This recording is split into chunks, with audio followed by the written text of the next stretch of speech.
This is ILTV on the hour, bringing you the biggest headlines from Israel and the Middle East in just 5 minutes.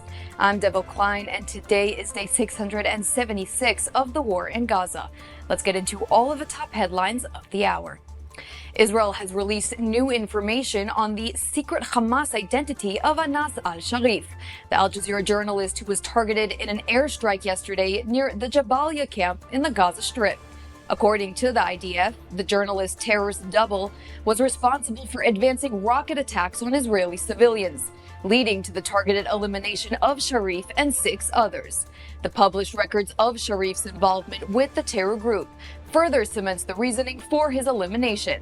But beyond the information released by the IDF, NGOs and watchdogs are uncovering more evidence of Sharif's association with Hamas. Sharif was documented with Yahya Sinwar, the notorious butcher of Khan Yunis, who was eliminated in October of 2024, and other Hamas officials. Another video shows Sharif exclusive coverage of a Hamas ceremony where former Israeli hostage Agam Berger was released from captivity.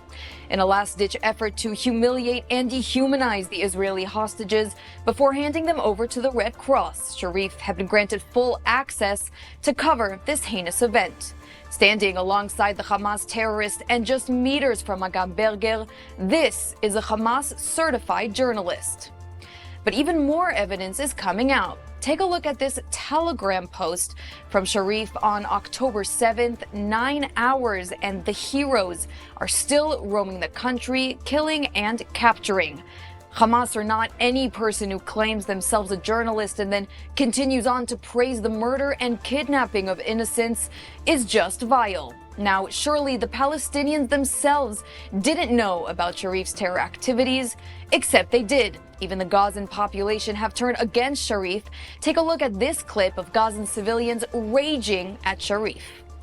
كما تشاهدون الناس عامة الناس تسأل عن أنس شريف مراسل قناة الجزيرة، مراسل قناة الجزيرة. عامة الشعب لا يريد قناة الجزيرة. ها هو أحد المواطنين يقول أن الصحافة قناة الجزيرة لقد دخلت المستشفى لعدم تغطية الحدث. Looks like, unlike the international community, the Gazan population is not easily fooled. And meanwhile, the Gaza war continues. The IDF are eliminating terror cells and dismantling Hamas infrastructure in both northern and southern Gaza. All this while the IDF prepares for the Gaza City takeover as instructed by the Security Cabinet earlier this week. IDF Chief of Staff Eyal Zamir reiterated the war goals of dismantling Hamas and returning all of the hostages, ensuring that the IDF is ready to accomplish these goals in the best way possible. Zamir's announcement comes amid rising tensions between the IDF Chief of Staff and the Defense Minister Israel Katz. Katz slammed Zamir for advancing a round of senior IDF appointments, claiming that it's against protocol.